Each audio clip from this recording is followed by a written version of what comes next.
భారతదేశంలో వయసు మళ్ళిన వారికి ఆరోగ్య సమస్యలు ఎక్కువగా వస్తుంటాయి.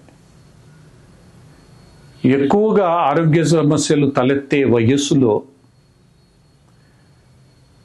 అవసరమైనప్పుడు హాస్పిటల్కు వెళితే వీరికి ఇన్సూరెన్స్ పథకాలు పూర్తిగా అందవు.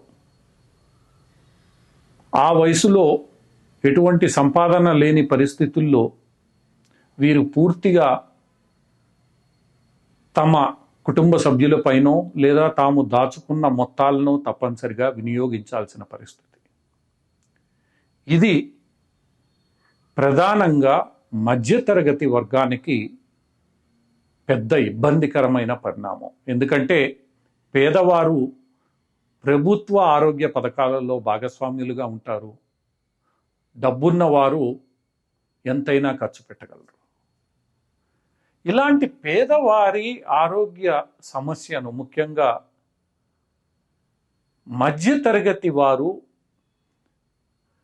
ముదుసలి వయసులోకి వచ్చేసరికి ఎదుర్కొనే ఈ ఆరోగ్య సమస్యలను నరేంద్ర మోడీ చక్కగా అర్థం చేసుకున్నారనే అనిపిస్తోంది. ఎందుకంటే భారతీయ జనతా పార్టీ ఎన్నికలకు ముందు ప్రకటించిన హామీ పత్రంలో 70 సంవత్సరములు పైబడిన ప్రతి ఒక్కరికి వారి యొక్క ఆర్థిక, కుల, మత లాంటి స్థితిగతులతో సంబంధం లేకుండా దేశంలో 70 సంవత్సరములు పూర్తి చేసుకున్న ప్రతి ఒక్కరికి ఉచిత ఆరోగ్య బీమా సదుపాయం కల్పిస్తామని ప్రకటించారు. ఆయుష్మాన్ భారత్ కింద 70 సంవత్సరాలు పైబడిన ప్రతి మహిళకు 5 లక్షల వరకు ఉచిత ఆరోగ్య బీమా అందనుంది. దీంతో మధ్యతరగతి ప్రజలకు ఎంతో ఊరట లభించనుంది.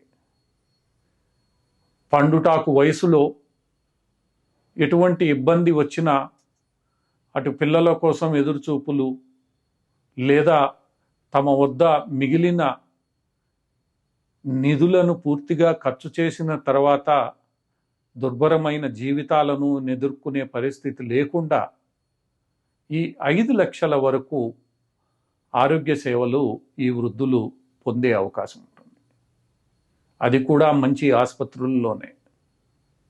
ఇది ఎంతో హర్షణీయాంశమైన విషయం.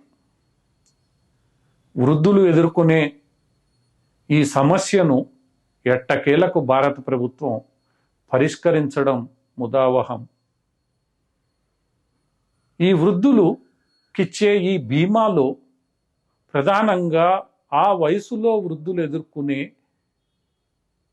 రోగాలను చేర్చి ఈ పథకాన్ని మరింత పటిష్టంగా భారత ప్రభుత్వం అమలు చేస్తే మధ్యతరగతి వర్గాలకు ఎంతో మేలు చేసిన వారవుతారు. ఈ దిశగా ఈ పథకాన్ని అమలు చేసేటప్పుడు నరేంద్ర మోడీ ప్రభుత్వం దృష్టిలో పెట్టుకొని పనిచేస్తుందని ఆశిద్దాం.